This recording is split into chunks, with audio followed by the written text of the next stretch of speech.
Hi hello welcome to eagle media works. Tirumala అనగానే మనకు శ్రీ వెంకటేశ్వర స్వామి గుర్తుకు వస్తాడు.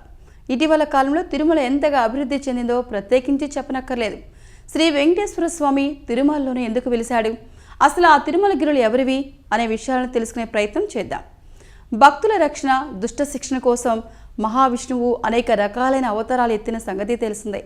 ఈ అవతారాల్లో 4వ అవతారం నుంచి శ్రీ లక్ష్మీ నరసింహస్వామి అవతారం నుంచి శ్రీ వెంకటేశ్వరుని అవతారం వరకు ఉన్న మూర్తులకి పూజలు చేస్తుంటారు. అయితే మొదటి 3 అవతారాలైన మత్స్య, కూర్మ, వరాహ అవతారాలకు దేవాలయాలు అరుదుగా ఉంటాయి. వాటికి పూజలు కూడా అరుదుగానే జరుగుతూ ఉంటాయి.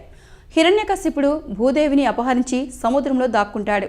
దీంతో మహావిష్ణువు వరాహ అవతారం ఎత్తి హిరణ్యకశిపుడిని వెతుక్కుంటూ వెళ్ళి యుద్ధం చేసిన భూదేవిని రక్షిస్తాడు. అంతేకాదు తన పదునైన ముక్కుతో భూమిని పైకెత్తుతాడు. ఇక ఇదిలా ఉంటే కలియుగంలో శ్రీ మహావిష్ణువు అవతారమైన శ్రీ వెంకటేశ్వర స్వామి నివాసం కోసం అడవులు పట్టుకొని తిరుగుతూ ఉంటాడు. ఇది తెలుసుకున్న వరాహమూర్తి శ్రీ వెంకటేశ్వరుడికి తిరుమలలో ఉండేందుకు అవకాశం ఇచ్చాడని వరాహ పురాణం చెప్తోంది. శ్రీ వెంకటేశ్వరుడి దర్శనం కంటే ముందు వరాహమూర్తిని దర్శనం చేసుకొని ఆ తర్వాత ఆ తిరుమలేశుడి దర్శనం చేసుకోవాలి. అప్పుడే ఆ యాత్ర సంపూర్ణమైనట్టని పురాణాలు తెలియజేస్తున్నాయి. సో ఈ వీడియో కనుక మీకు నచ్చినట్లయితే కనుక లైక్ చేయండి, షేర్ చేయండి, కామెంట్ చేయండి అండ్ సబ్స్క్రైబ్ చేయండి. Thanks for watching eagle media works.